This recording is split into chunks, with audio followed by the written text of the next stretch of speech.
Hey, Chrissy here. I am a landscape architect and the owner of Kismet Design. I am a very process-driven designer, and I love sharing what I do and how I do it with anyone who's interested. Reaching your true potential and achieving your own personal goals will not happen by chance. You have to set your intentions, make a plan, and do the work. Thank you for joining me to nerd out on design. Don't forget to subscribe and to share too. Let's create something great together.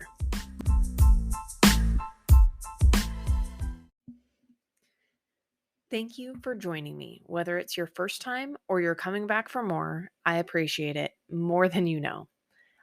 I had a different topic planned on my calendar for this week. Well, really, it was last week, but I'm late.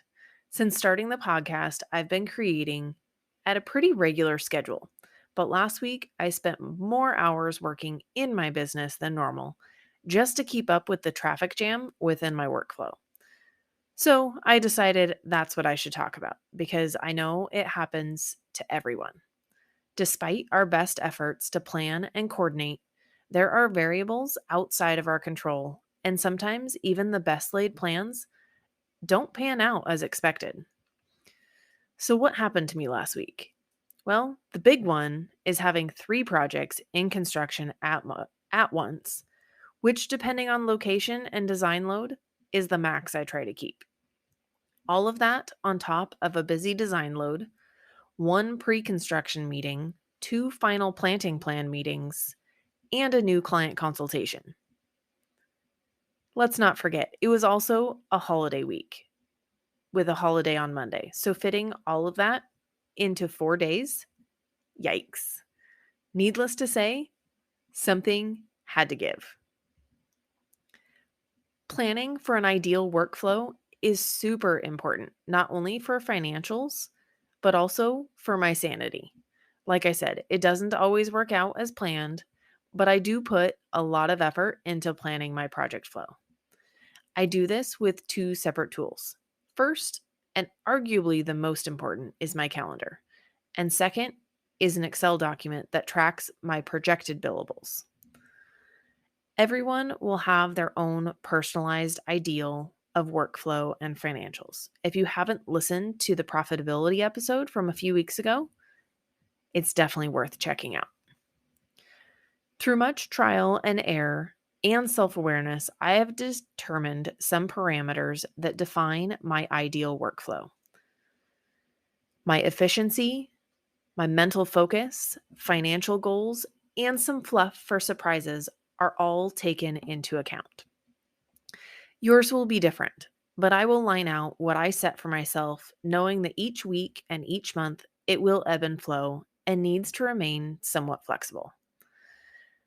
I start by scheduling 3 new consultations per month at the most. I've done more, and each time it tends to be a little too much. I like to plan for them to be 2 weeks on and 1 week off. And I only set 1 per week and keep them on either Tuesday or Thursday. This helps me time block. This also allows me to schedule design review meetings on the alternating Tuesday or Thursday, and then on Wednesdays for sure. This leaves me with a planning day for Monday and enough flexibility to conduct construction site visit meetings as needed. Friday's a flex day as well. Typically, I'm visiting a project in construction 2 to 3 times a week, sometimes more, depending on how fast the crew is moving and how detailed the work is. I try to be there more than I'm needed to keep from slowing the crew down and to make sure that I'm seeing things in real time so that if they need to be changed, I'm able to keep ahead of that before they get too far. This is the biggest variability to my scheduling because it is difficult to anticipate with much lead time how often or for how long I will need to be at a project in a given week. I aim to have 1 to 2 projects in construction at once. 3 is manageable depending on complexity and location, but my ideal really is 1 to 2. I've had 4 going on at the same time, And the only reason it worked was because I had a big lull in design work. Think the universe had my back on that one. Whereas design time is much easier to estimate and to schedule, construction varies greatly depending on what the crew's working on and how fast they're working. Rock setting and planting day are the most time demanding. I'm really picky about rocks. And for the plants, I procure all of my own plant material and set it in place for the contractor to install. On a large project, this can take the better part of a day. And typically, I am in no shape afterwards to conduct any other meetings. For the most part, this works, and I'm able to keep a good flow. Recently, I have had multiple projects, both in design and in construction, bunch up together unexpectedly. And there are a few projects that were delayed based on scheduling, funding, or illness. This all has a big impact on workflow, but it's all part of the ebb and flow. My goal as I start to look towards next year is to accommodate for a little bit more flex time and a little more space for the unexpected. As I get pickier about my geographical range that I work in, I will be able to better accommodate more construction without as much time lost in travel. Don't get me wrong, I get a lot of phone calls done while I drive and even more podcast and audiobook listening, but I would rather be designing than sitting in traffic, as I'm sure you would too. So back to the tools. I have each meeting on my calendar, tool number 1, as well as time blocked out to work on each to prepare, also on my calendar. I then project out on my calendar tentative meeting times for things that are upcoming that are not yet confirmed. And then the billables associated with each of these meetings are then recorded into my financial tracking Excel workbook, tool number 2. QuickBooks keeps track of true and actual billables and invoices, but Excel is where I can put in projections of upcoming billables to keep track and see if I'm hitting my goals. At the beginning of each year, I set this document up and include per month my goals for revenue, design projects, construction projects, and consultations. Like I said, though, it will ebb and flow, and one month I might fall short, and the next month, hopefully, I make up for it.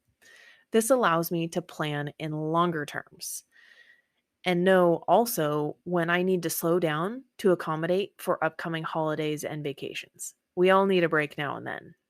And being able to schedule a consultation and know that I should bump it by a week so that my time schedule doesn't bump me into a vacation or a holiday time to accommodate for it can be a valuable tool. Each design project will follow the same track because of my detailed and defined process. After each consultation, I will need to schedule a concept review meeting 3 weeks out, just like clockwork. And I can put this on my calendar and project out for it and leave space and time for it so that I can see where my schedule's headed. Revisions tend to be pretty variable, but tend to stay within 2 to 4 weeks. Every now and then there's a client or a project that just needs more time to decide between concepts or refine. Sometimes it's waiting on the architect for home remodel plans that need to be accounted for or engineering. You never know. But for the most part, most average projects are within that 2 to 4 week period for revisions. Then, once I have a final design layout, the final design meeting to review planting plan will be another 3 weeks out. Following my process, each design spans 8 to 12 weeks. And I can account for this and plan for this. Bidding and construction schedules are out of my control. But I've found that on average, for the average sized project, the total timeline from initial consultation to project completion tends to be about a year. Smaller projects obviously go faster, but extra large, highly complex projects or projects requiring a lot of permitting work or engineering definitely take longer than that. The pool project that starts later this month for me has been almost double that, but mostly because we spent the better part of this year waiting on a fiberglass pool shell production to start back up after shutting down. But we're almost there. All of these factors play a part in how I plan for the year, the quarter, the month, the week, and the day. Knowing the process allows me to better anticipate and plan so that weeks like last week are few and far between rather than the norm. This keeps me sane, keeps me focused, and keeps my work and my creativity flowing so that I can produce the best results for my clients and enjoy what I do every day. Planning for any service-based business is a little different than a product-based business. Capacity planning for a service-based business like design doesn't come with as rigid of parameters, especially when I'm really busy and needing to book projects out further on my calendar. I can lose track of the workflow that I have set up for myself and what works and what doesn't. And it is important to remember to remain in an abundance mindset rather than a scarcity mindset. When I'm in a scarcity mindset, it leads me to taking on too much because it's there, with the fear that not saying yes now might mean that the project won't be there when you need it in the future. This really ties into the conversation of every yes equals a no and every no equals a yes. I discussed that topic a little bit more a couple weeks ago. This can be a challenge, especially for new business owners. Been there, done that. Or even for downtimes in the economy or changes in seasons. But really, the most important part to workflow is to give yourself grace. When you mess up your system or don't follow the plan or overbook yourself, and remembering to not be so rigid that even the most minor changes throw off your schedule. For those of you like me with kids and busy sports and school schedules, it is super important to allow for some flexibility. It is really important to me to be able to be there for my kids and be able to be present in all of their activities. And having flexibility of being a business owner and setting my own schedule awards me those opportunities.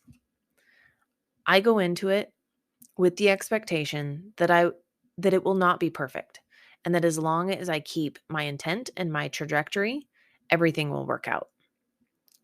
Planning is exactly that. It's a plan. You're projecting ideas and setting intentions, but it's not concrete. I also know that I work with fantastic clients and contractors.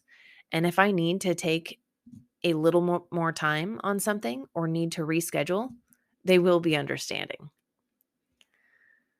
You can't just wish for it or just work and hustle harder and harder and harder in hopes that it will pay off. It is important that your intentions direct your efforts towards your goals in order to achieve them. Planning helps to increase your efficiency and effectiveness of your time because we all know that busyness does not necessarily equal effectiveness. Planning your ideal workflow is a balancing of ambition and well-being and designing how your business fits within your life and your personality rather than the other way around. And last but not least, have trust in yourself. Trust in your ability to react. You will not be able to be proactive on everything. You will have to be both proactive and reactive to keep things flowing.